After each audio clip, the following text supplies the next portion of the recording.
Hello friends, welcome to Neha talks. Neha ടോക്സിൻ്റെ മറ്റൊരു വീഡിയോയിലേക്ക് എല്ലാവർക്കും സ്വാഗതം. ഇത്തവണ ഞാൻ കുറേ നാളുകളത്തെ ഗ്യാപ്പിന് ശേഷം വന്നിരിക്കുന്നത്. കുറച്ച് ജോലി തിരക്കിൻ്റെ പുറകെ ആയതുകൊണ്ട് മാത്രമാണ് എനിക്ക് വീഡിയോ ചെയ്യാൻ സമയം കിട്ടുന്നുണ്ടായിരുന്നില്ല. കഴിവതും ഞാൻ വീഡിയോസ് ചെയ്യാൻ പലരും കമൻറ്റ് ഇട്ടിരുന്നു, വീഡിയോ ചെയ്യണം നിർത്തരുത് എന്ന് പറഞ്ഞിട്ട്. അപ്പോൾ ഞാൻ എന്തായാലും കഴിയുന്നതും വീഡിയോ ചെയ്യാൻ ശ്രമിക്കാം. ഇന്ന് ഞാനിപ്പോൾ വന്നിരിക്കുന്നത് നമുക്ക് മൈനർ അക്കൗണ്ട് എങ്ങനെ മേജർ അക്കൗണ്ടിലേക്ക് മാറ്റാം, അതുകൊണ്ടുള്ള ബെനിഫിറ്റ് എന്തൊക്കെയാണ് എന്ന് നിങ്ങളെ അറിയിക്കുന്നതിന് വേണ്ടിയിട്ടാണ്. അറിയാമെന്നുള്ളവർ ഇത് കേൾക്കേണ്ട കാണണമെന്നില്ല. അറിയാത്ത സുഹൃത്തുക്കൾക്ക് വേണ്ടി മാത്രമാണ് ഞാൻ ഈ വീഡിയോ ഷെയർ ചെയ്യുന്നത്. അപ്പോൾ നമുക്ക് വീഡിയോയിലേക്ക് പോകാം. SBIയുടെ ബാങ്കിങ് വീഡിയോയുടെ കാര്യമാണ് ഞാനിവിടെ പറയുന്നത്. അത് മൈനർ അക്കൗണ്ട് മേജർ അക്കൗണ്ടിലോട്ട് മാറ്റണമെങ്കിൽ അത് പെൺകുട്ടിയായാലും ശരി ആൺകുട്ടിയായാലും ശരി 18 വയസ്സ് പൂർത്തിയായിരിക്കണം. 18 വയസ്സ് പൂർത്തിയാകുമ്പോൾ തന്നെ ഇവരുടെ ആധാറിൽ അവരുടെ ഫോട്ടോയും അവരുടെ കൃത്യമായിട്ട് കണക്ട് ചെയ്യുന്ന ഒരു ഫോൺ നമ്പറും ഉണ്ടായിരിക്കണം. ഇത് രണ്ടും ഓക്കെ ആണെങ്കിൽ മാത്രം ബാങ്കിൽ നിങ്ങൾക്ക് ഡയറക്റ്റ് ചെന്നിട്ട് മൈനർ അക്കൗണ്ട് മേജർ അക്കൗണ്ടിലേക്ക് മാറ്റാവുന്നതാണ്. അതിന് നിങ്ങളുടെ രക്ഷകർത്താവ് ആരെങ്കിലും കൂടെ വേണം. കാരണം ഓൾറെഡി നമുക്ക് അവിടെ ഉണ്ടായിരുന്ന മൈനർ അക്കൗണ്ടിൽ ആരാണോ നമ്മുടെ ജോയിൻ്റ് ആയിട്ട് പേരൻസിൽ അച്ഛനോ അമ്മയോ ആരാണെന്ന് വെച്ചാൽ അവരും കൂടെ വന്നിട്ട് അവരുടെ ഒരു സമ്മതപത്രം കൂടി മൈനർ അക്കൗണ്ട് മാറ്റുന്നതിനേക്ക് എഴുതി കൊടുക്കണം. ഒരു സമ്മതപത്രം എഴുതി സൈൻ ചെയ്യേണ്ടത് ആവശ്യമാണ്. ഇനി 18 വയസ്സ് തികഞ്ഞ എല്ലാ വ്യക്തികൾക്കും നിയന്ത്രണമില്ലാതെ അക്കൗണ്ട് ഉപയോഗിക്കുന്നതിനാണ് മെയിനായിട്ട് മേജർ അക്കൗണ്ട് മൈനർ അക്കൗണ്ടിലേക്ക് മാറ്റുന്നത്. പിന്നെ ഏറ്റവും കൂടുതൽ ഇത് ഉപയോഗം നമുക്ക് സ്വന്തമായിട്ട് കൈകാര്യം ചെയ്യാം എന്നുള്ളത് കൊണ്ടാണ് ഇങ്ങനെ ചെയ്യുന്നത്. അതിലൂടെ അവർക്ക് ATM കാർഡ് കിട്ടും. സാധാരണ മൈനർ അക്കൗണ്ടിന് ATM കാർഡ് ലഭ്യമല്ല. മൈനർ അക്കൗണ്ട് ആയി കഴിയുമ്പോഴത്തേക്കും ATM കാർഡ് കിട്ടുന്നതായിരിക്കും. പരിമിതമായ ബാങ്കിങ് സേവനങ്ങളും പരിമിതികളും ഇതിൽ ഉൾപ്പെടും. പിന്നെ അക്കൗണ്ട് അപ്ഗ്രേഡിങ്ങും കൂടെ ആവുകയാണ്. അപ്പം നമുക്ക് തന്നെ സ്വന്തമായിട്ട് കാശ് ഒരു സേവിങ്സ് ആവുന്ന രീതിയിൽ നമ്മുടെ 18 വയസ്സ് പൂർത്തിയായ മൈനറായിട്ടുള്ള പിള്ളേർക്ക് എളുപ്പമാവുന്നതാണ്.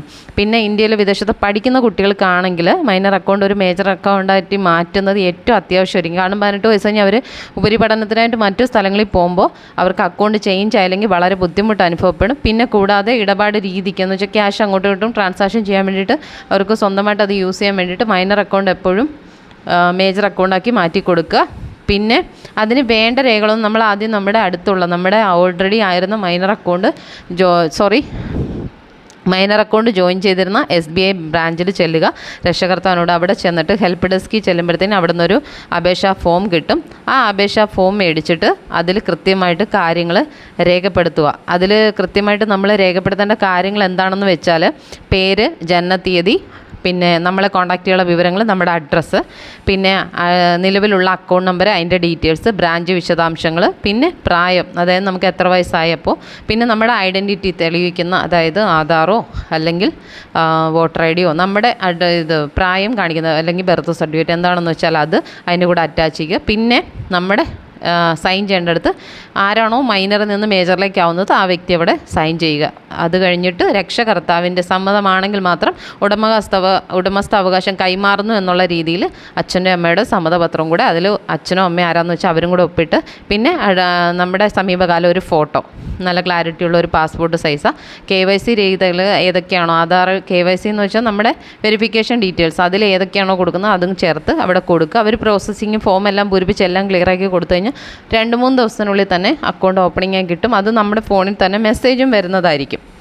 ഓക്കെ, ഇത്രയും കാര്യങ്ങളാണ് നമുക്ക് മൈനർ അക്കൗണ്ട് മേജറിലേക്ക് മാറ്റുന്നതിന് വേണ്ട കാര്യങ്ങൾ. ഓക്കെ, പിന്നെ നിങ്ങൾക്ക് ഇതിൽ എന്തെങ്കിലും സംശയങ്ങളുണ്ടെങ്കിൽ നിങ്ങൾക്ക് അക്കൗണ്ട് സമയത്ത് ഓപ്പണായി കിട്ടുന്നില്ല, എന്തെങ്കിലും പ്രശ്നമുണ്ടെങ്കിൽ നിങ്ങൾക്ക് അവിടുത്തെ മാനേജറുമായിട്ട് കോൺടാക്റ്റ് ചെയ്ത് പുള്ളിയോട് കാര്യങ്ങൾ ചോദിച്ചിട്ട് പിന്നെ അക്കൗണ്ട് കിട്ടാൻ വേണ്ടിയിട്ടുള്ള കാര്യങ്ങൾ ചെയ്യാം. പിന്നെ കാലതാമസം വന്നാലും ഇത് ചെയ്യാവുന്നതാണ്. പിന്നെ ഒരു കാര്യം പ്രത്യേകം ശ്രദ്ധിക്കേണ്ടത്, നമ്മൾ ബാങ്കിങ് രേഖകളിൽ ഫസ്റ്റ് ടൈം ഇടുന്ന ഒപ്പ് എന്താണോ, അത് മൈനർ ആയാലും ശരി മേജർ ആയാലും ശരി, ഫസ്റ്റ് ഏത് ഒപ്പാണോ ഇടുന്നത് അതേ ഒപ്പ് മാത്രമേ പിന്നീടുള്ള എല്ലാ ട്രാൻസാക്ഷനും യൂസ് ചെയ്യാൻ പാടുള്ളൂ.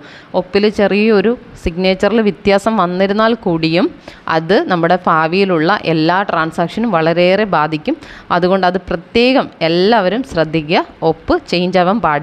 അത് ചേഞ്ച് ആയിക്കഴിഞ്ഞാൽ പിന്നെ നമ്മൾ എക്സ്ട്രാ ഫോം ചെയ്ത് ഇതെൻ്റെ ഒപ്പാണ് എന്നുള്ളത് പ്രൂഫ് സഹിതം തെളിയിച്ച് കാണിക്കാൻ വേണ്ടി പിന്നെ നമ്മൾ ഇതിൻ്റെ പുറകെ കുറേ ഓടേണ്ടി വരും. അതുകൊണ്ട് എല്ലാ പ്രിയപ്പെട്ടവരും അത് പ്രത്യേകം ശ്രദ്ധിക്കുക. അപ്പോൾ ഈ ഒരു വീഡിയോ നിങ്ങൾക്ക് ഒരുപാട് ഉപകാരപ്പെടട്ടെ. നിങ്ങൾക്ക് വീഡിയോസ് ഇഷ്ടപ്പെട്ട ലൈക്ക് ചെയ്യുക, സബ്സ്ക്രൈബ് ചെയ്യുക, ഷെയർ ചെയ്യുക, മറ്റുള്ളവരുടെ അറിവിലേക്കും കൂടെ ഷെയർ ചെയ്യുക.